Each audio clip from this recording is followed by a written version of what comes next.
if you want to get something done in a corporation, and if the CEO says it's going to get done, then it's going to get done. The CEO has a tremendous velvet hammer of power.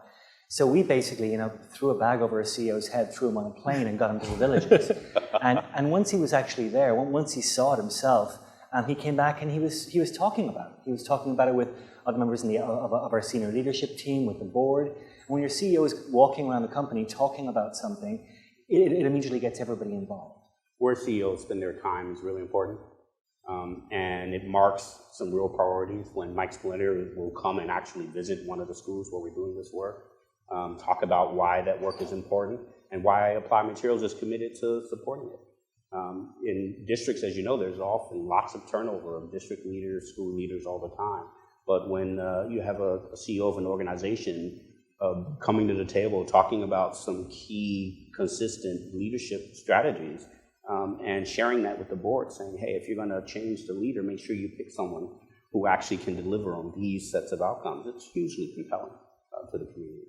And I think one of the really interesting things about this field is, how do you stand out from the crowd? How do you do a good job of being distinctive in your programs? Obviously, we are all one family and one community. Equally, we are many businesses in the room who want to do well. Tell me about how you think about being distinctive as an organization, particularly thinking about your competitors.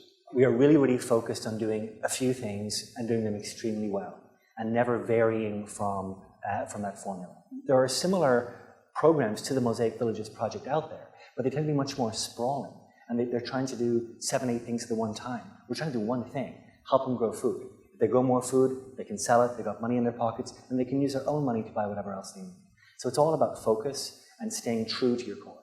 I have the good fortune of working at a company that has an employee base that just takes my breath away with their sort of talent and scientific know-how. So all we have to do is unleash them and let them sort of unveil that to people. And I think that what makes it stand out is that a lot of companies will give employees paid time off to go do individual volunteerism efforts for periods of time. What we do is very team-based.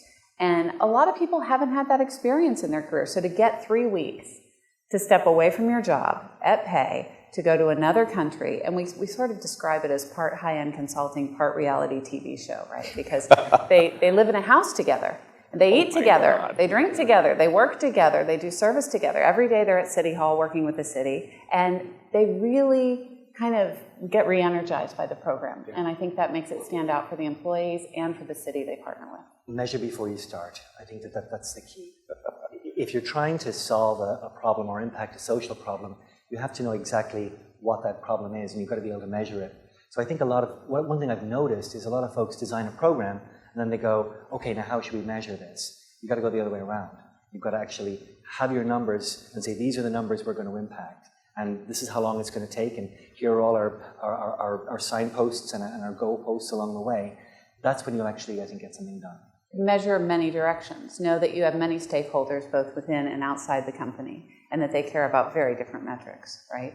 So we're measuring everything from what does this do to brand, what does this do in terms of leadership development, what kind of foundation is this building for client engagements, what's it doing for us geographically, what's the impact socially in the communities, externally, internally. And I think having all of those different axes then helps you to have those conversations with your CEO, with your CFO, with the mayors or the community you're giving to say, what has this done for them? We can all talk rapturously about partnership, but tell us in the room what it is about partnership which really makes a big difference, and how do we deal with tough times? Because partnerships, you can pretend it's perfect. It is never perfect.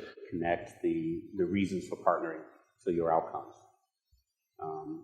Partnering is a technology in and of itself, and it's a complex and sometimes arduous set of relationships that feel like work about the work that's actually not the work. And so if you do it wrong, you'll find more opportunities that you're actually doing work about the work, and less opportunities on the actual work itself. And so be really clear about why you're partnering,